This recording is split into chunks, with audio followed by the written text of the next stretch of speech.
Sheduer Sanders comes into the league with noise. Legacy noise. Coach Prime's kid noise. Hype noise. And yeah, a healthy dose of skepticism from people who thought he was more brand than ball. He gets drafted in the 5th round, a round filled with clipboard holders and practice squad hopefuls. Not starting quarterbacks. Not franchise leaders. Not guys who get acknowledged by Joe freaking Burrow in the middle of a press conference. But here's the thing. Sheduer Sanders didn't show up to play background music. From day one in Cleveland, he was about business. No viral dances. No self-promoting quotes. Just tape. And that tape, it spread. It started in the local Cleveland beat reports. Sheduer looks sharp. If you're into the real story and all the messy twists they don't show on highlight reels, go ahead and subscribe. And if you're sticking around to see how this Browns QB chaos plays out, you should definitely be subscribed. Sanders running first-team reps. Then it crept into national buzz. Then film guys started breaking down mechanics, footwork, pocket movement. And that's when players, real players, started noticing. Enter Joe Burrow. Now, Burrow isn't the type to hand out compliments just for the camera. He doesn't need to. He's got nothing to prove. So when he says a rookie has it, it's not just commentary. It's currency. It's subtle signal from one elite QB to another that says, yeah, I see you. And the ripple effect? Instant. NFL guys notice who gets acknowledged. It's part of the culture. Respect is everything, especially a quarterback. You don't just get respect because of stats. You get it because of how you move, how you process, how you carry yourself. And apparently, Sheduer's already checking those boxes. Let's talk about why this matters so much. First of all, Joe Burrow is a technician. He doesn't just wing it. He breaks things down. Every QB in the league knows that when Burrow studies film, he's watching more than just plays.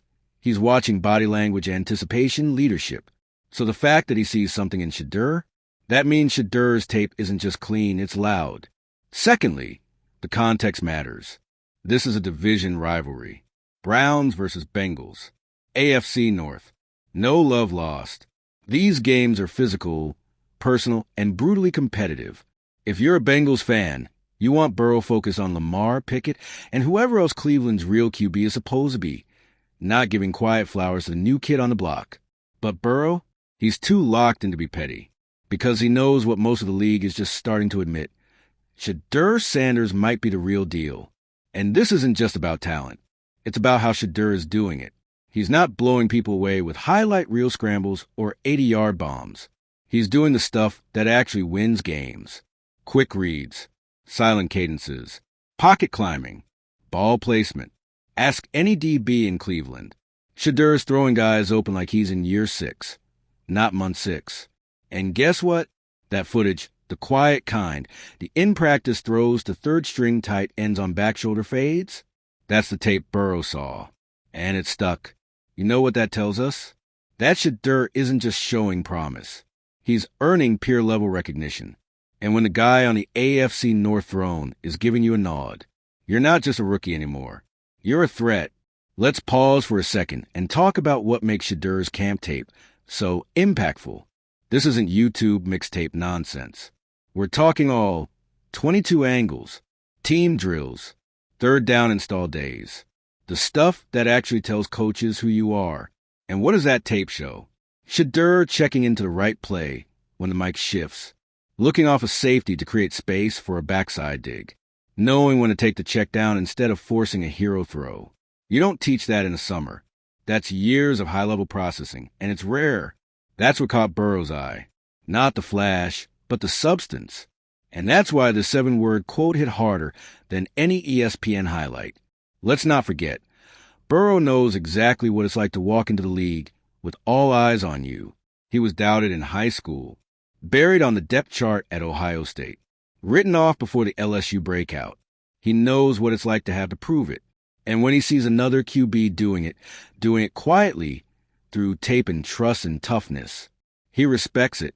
But here's the kicker. This wasn't just a private moment of acknowledgement. This was public. Cameras rolling. Reporters watching. The quotes already going viral.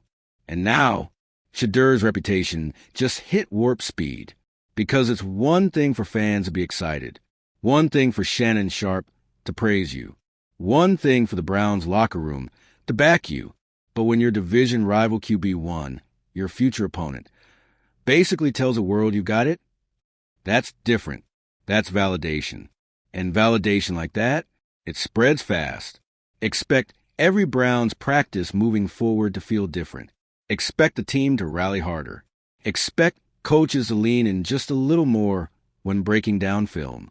Expect defensive players to start saying things like, he's always been cool under pressure. Because once that spotlight shifts, it doesn't shift back. And Joe Burrow just turned it up to full wattage. Let's also be clear. This isn't about Sheduer Sanders being the next Burrow. That's lazy talk. These two guys are completely different quarterbacks. Burrow is surgical, stoic, pure processor. Sheduer?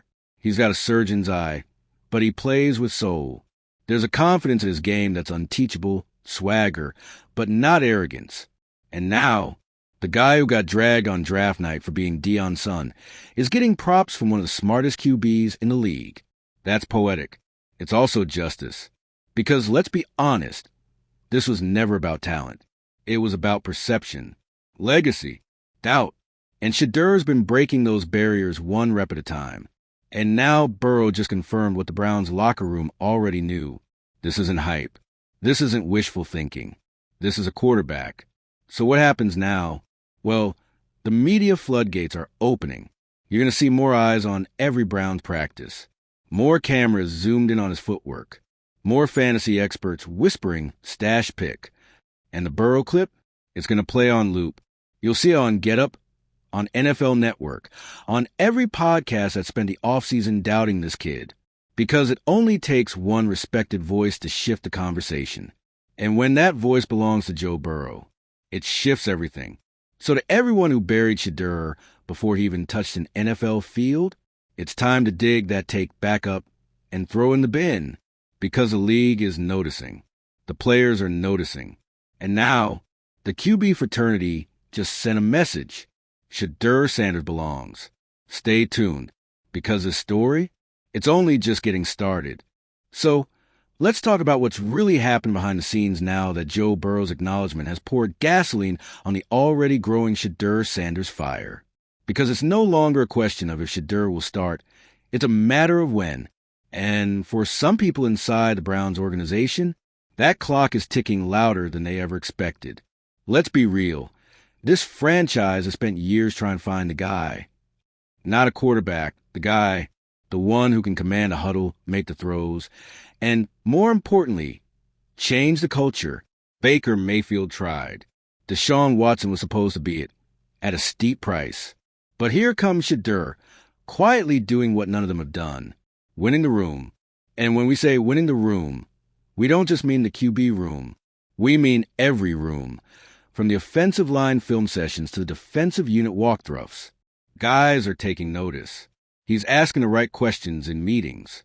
He's staying late to go over route concepts with receivers. He's taking walkthrough snaps like they're live reps. That stuff matters. It's not sexy. It's not going viral. But it's how quarterbacks become leaders. And now that Burrow gave the nod, that leadership is going to carry more weight. You don't just become a rookie with potential when a pro bowler says you've got it. You become a problem for every team on your schedule that didn't see you coming. Let's also talk about the Browns' locker room dynamic, because that part of the story, it's quietly becoming one of the most compelling angles in the NFL right now. Veterans like Amari Cooper and David Njoku, they've been around long enough to spot the real thing. They've seen hotshot rookies flame out. But word is, they're responding differently to Sheduer. You know why? Because he listens. He's not walking in like a celebrity. He's walking in like a student, a competitor, a teammate. That balance, humility off the field, confidence on it, is rare, especially for a guy who came into the league with cameras on him from day one. But here's where things really start to get interesting. The ownership versus coaching tension. According to insiders, yeah, we won't name names, Jimmy Haslam, the Browns owner, is high on Sheduer. Very high. He sees him as the future. Maybe even the present. He loves the upside, the cost efficiency, the spark. But Kevin Stefanski, he's a bit more conservative. He's saying all the right things publicly. The competition is open. Everyone's being evaluated. We're not rushing the process. But those statements, they don't match the urgency coming from upstairs. And that tension, it's real. Because Stefanski knows the stakes. If he benches the flashy veteran names and hands the keys to the rookie too early and things go sideways, he's the one in the hot seat. But if he waits too long and Sheduer proves he was the answer all along, he's still in the hot seat. It's a lose-lose unless Sheduer wins. That's the coaching paradox. Sometimes the obvious answer feels like the riskiest one, especially when the obvious answer was drafted on day 3. But what Stefanski's starting to realize, what he has to realize, is that Sheduer isn't your typical fifth-rounder. He doesn't carry himself like a project. He carries himself like a solution. And the more the fans see him shine, the harder it becomes to justify sitting him. Speaking of fans, let's give him some credit. Browns fans are some of the most traumatized, football-obsessed, emotionally battle-tested people on the planet. They've seen everything. Quarterback carousels, winless seasons, hype cycles that crash harder than a Windows update. But with Sheduer, they're buying in. They see the throws, the demeanor, the way teammates talk about him without being asked. This doesn't feel like another hope he develops situation. This feels like, hey, we might actually have something here. And fans, they know that feeling. It's different. It's electric. You can feel it in training camp videos. You can hear it on talk radio. And after Joe Burrow's comment, it's officially national. Now let's talk about Sheduer's game, because that's the reason this conversation is even happening. What separates Sheduer from your average rookie QB isn't just mechanical polish. Though that's there, it's the mental command. The dude processes information like he's got a Google Fiber connection in his helmet. Disguised coverages, read and gone. Delayed blitzes, picked up pre-snap. Defensive backs shading inside leverage, he's already adjusting the route with a hand signal.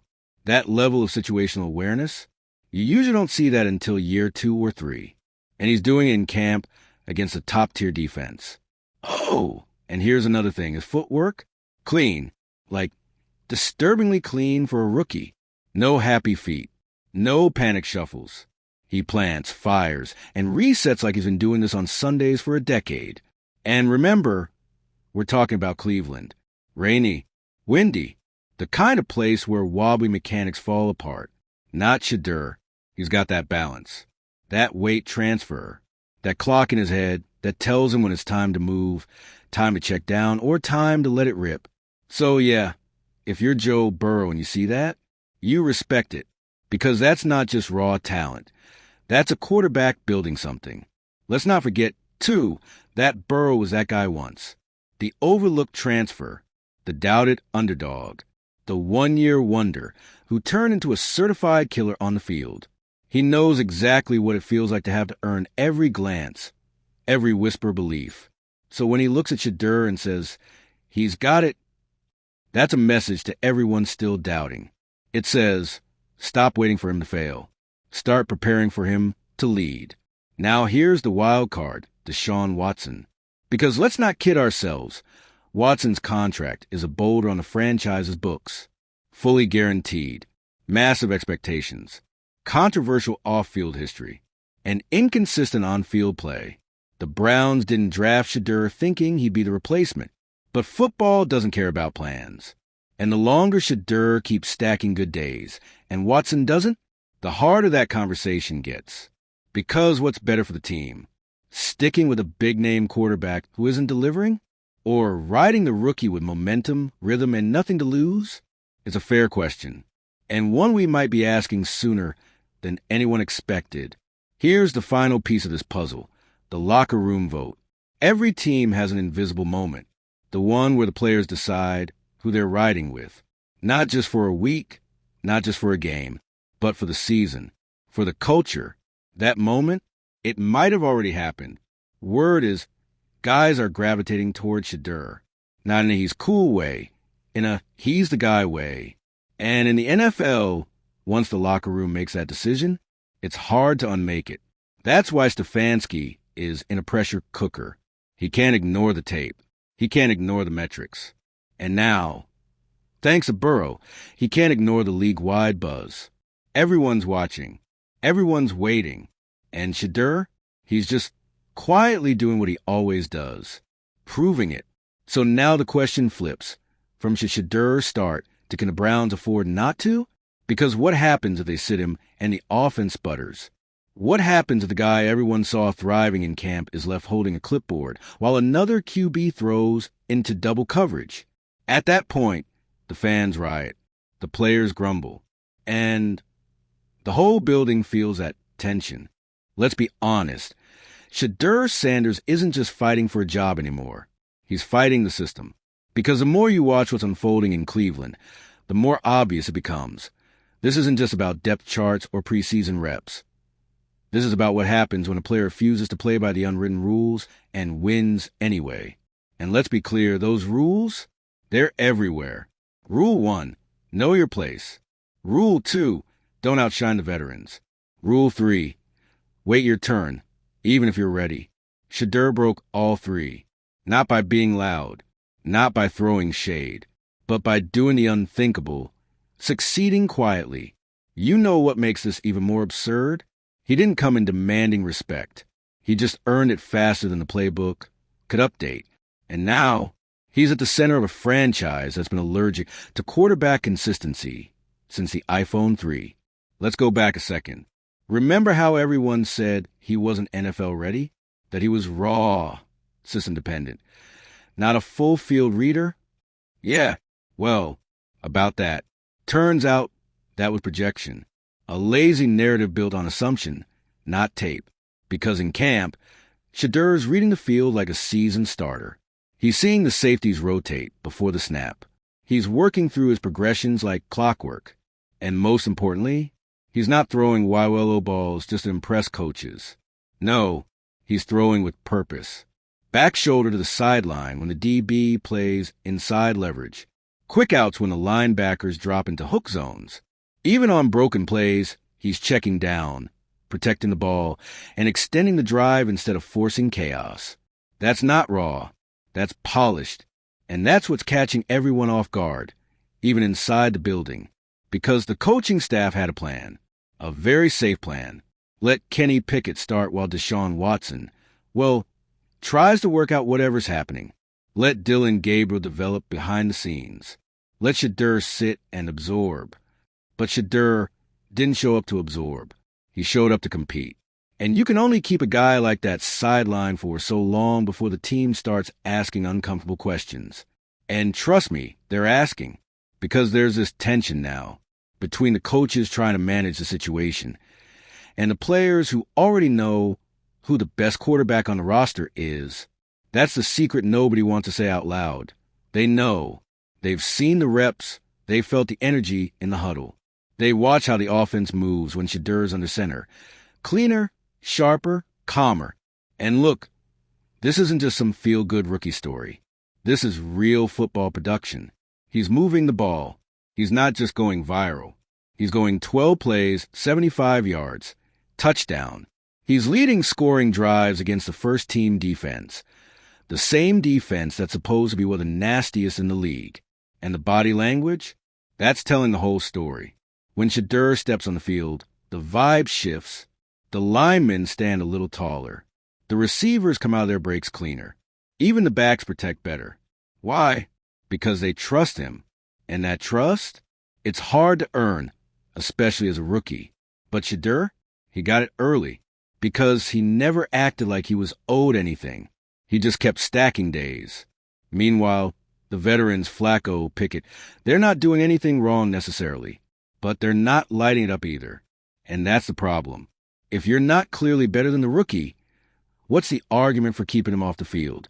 There isn't one. Because you can't coach confidence like this. You can't fake the type of composure Sheduer brings. It's not about flash. It's about control. Control the huddle. Control the clock. Control the chaos. And he's got it. Now let's zoom out because this whole storyline is exposing something bigger. The NFL still doesn't know how to process quarterbacks like Sheduer Sanders. They want dual threat ability, but not too much swag. They want high football IQ, but not if it comes with a social media following. They want leadership, but only if it sounds like the last guy who wore the headset. And Sheduer, he's not checking their boxes. He's making his own. He's not here to blend in with the quarterback prototypes. He's here to redefine them. And that makes people uncomfortable.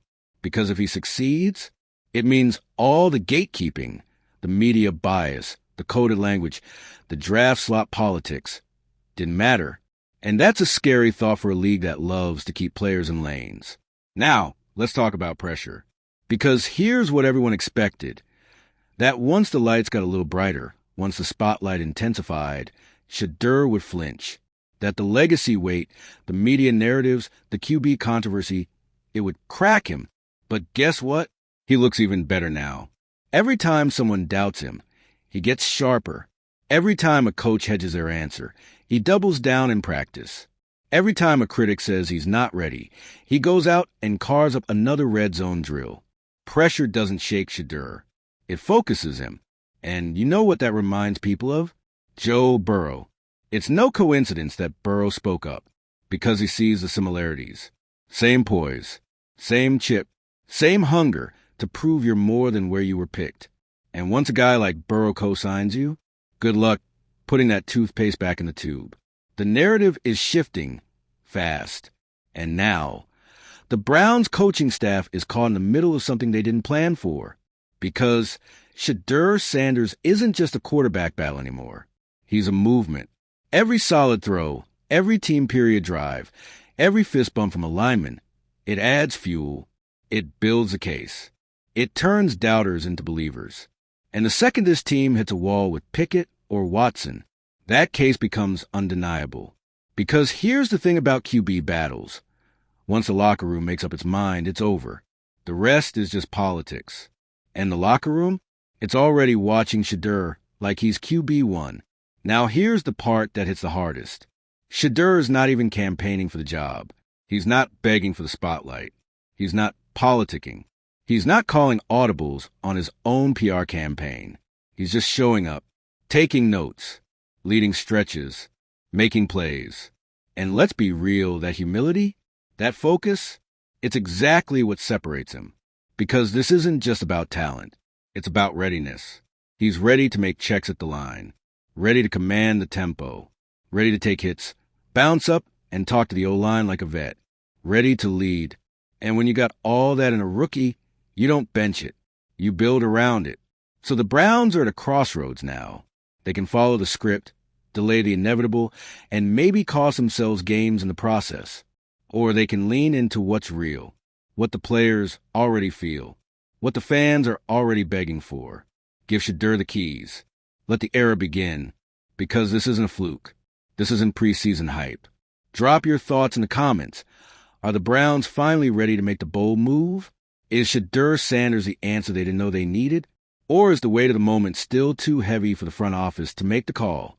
And hey, if you're here for full ride, hit that subscribe button. Because this quarterback story is just heating up.